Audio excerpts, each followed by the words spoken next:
আজকের ভিডিওটি ক্যালকাটা ইউনিভার্সিটির আন্ডারে সেমিস্টার 6 যাদের সোশিওলজি আছে বা সমাজবিদ্যা আছে তাদের জন্য। ক্লাসটি খুব গুরুত্বপূর্ণ, সবাই মনোযোগ সহকারে দেখবে। তাহলে তোমাদের সমাজবিদ্যা বা সোশিওলজি যে সাবজেক্ট আছে এই সাবজেক্টের উপরে তোমাদের 6 সেমিস্টারে দুটো পার্ট থাকে। একটা হচ্ছে ডিএসসি B1 আর আরেকটা হচ্ছে ডিএসসি B2। তাহলে কোনো কলেজ সেট করে ডিএসসি B1, আবার কোনো কলেজ সেট করে ডিএসসি B2। তাহলে ডিএসসি B1 এর মধ্যে কি কি টপিক আছে বা কি কি সিলেবাস আছে, আর ডিএসসি B2 এর মধ্যে কি কি সিলেবাস আছে, এই বিষয় নিয়ে আমি একটি ভিডিও করছি। তো সবাই দেখবে যাদের সমাজবিদ্যা বা সোশিওলজি সাবজেক্ট আছে। তাহলে এখন তোমরা বোর্ডের দিকে ফলো করো।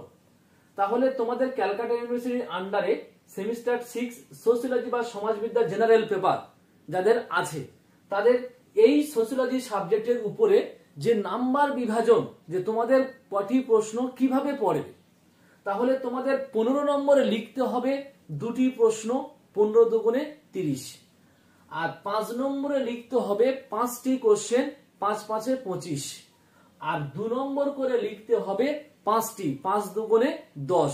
এই হচ্ছে মোট 65 নম্বর তোমাদের ডিএসসি সাবজেক্টে পরীক্ষা হবে। এবারে যার কলেজে বা যে স্টুডেন্টের কলেজে যে টপিকটা সেট করেছে সেই টপিকের সিলেবাসটি সে দেখবে।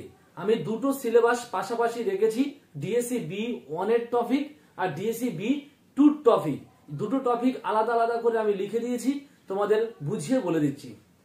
যাদের ডিএসসি B1 আছে তাদের সিলেবাস হলো তোমার সোশ্যাল স্ট্র্যাটিফিকেশন, এর বাংলা হচ্ছে সামাজিক স্তর বিন্যাস।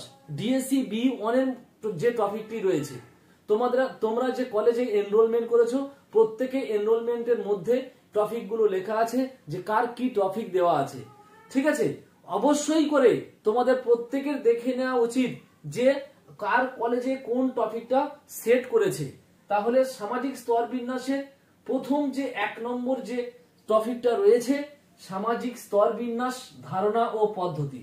এই সামাজিক স্তর বিন্যাস ধারণা ও পদ্ধতির আন্ডারে যে টপিকগুলো আছে, ছোট ছোট যে টপিকগুলো, যেমন ধরো ধারণা, মার্কস ও ওয়েবারের পন্থা বা মার্কস ও ওয়েবারের সামাজিক স্তর বিন্যাস সম্পর্কে কি মত বা কি বক্তব্য, এই বিষয়ের উপরে রয়েছে।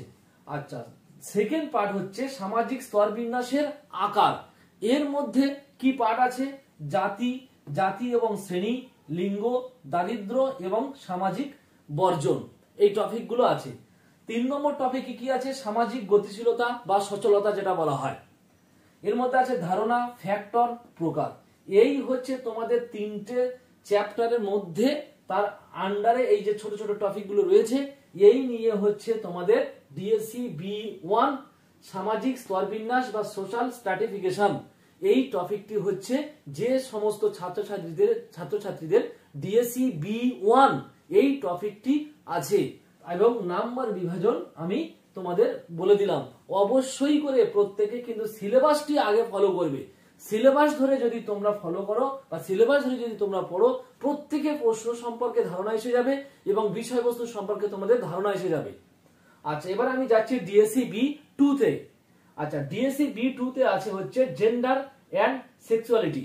তাহলে লিঙ্গ ও যৌনতা, এই টপিকটি তোমাদের ডিএসসি B2 তে আছে।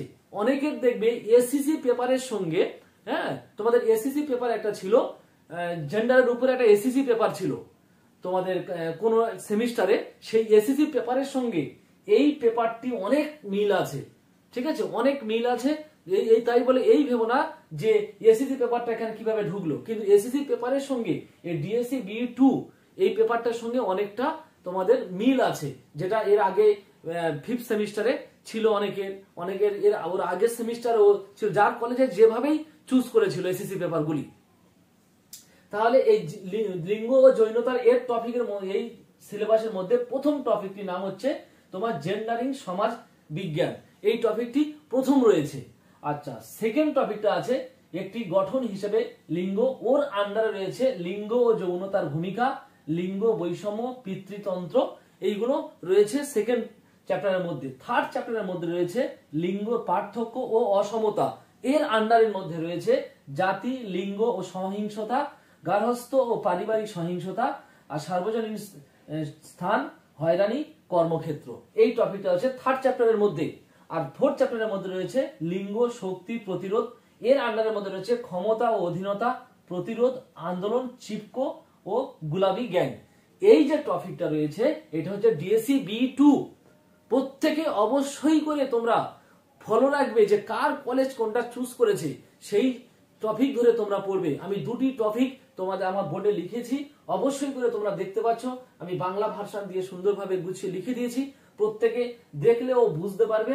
আর আমি অবশ্যই করে এটা বলবো যে এনরোলমেন্টে যার যে টপিকটি রয়েছে সেই টপিক ধরে তোমরা কিন্তু পড়বে, এটা কিন্তু ফার্স্ট তোমরা মাথায় রাখবে। তাহলে ডিএসসি B1 এর মধ্যে যে টপিকটা রয়েছে সেটা আমি তোমাদের বলে দিলাম, এবার ডিএসসি B2 এর মধ্যে যে টপিকগুলো আছে সেটাও বলে দিলাম। তাহলে দুটি টপিক আছে, ডিএসসি A1 আর ডিএসসি B2।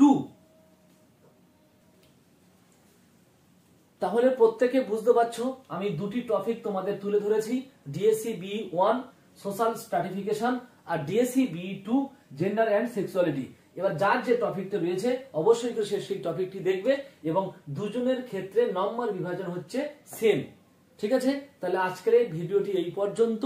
অবশ্যই করে প্রত্যেকে ছাত্রছাত্রী তোমরা ভিডিওটি দেখে নেবে। আর যদি ভিডিওটি ভালো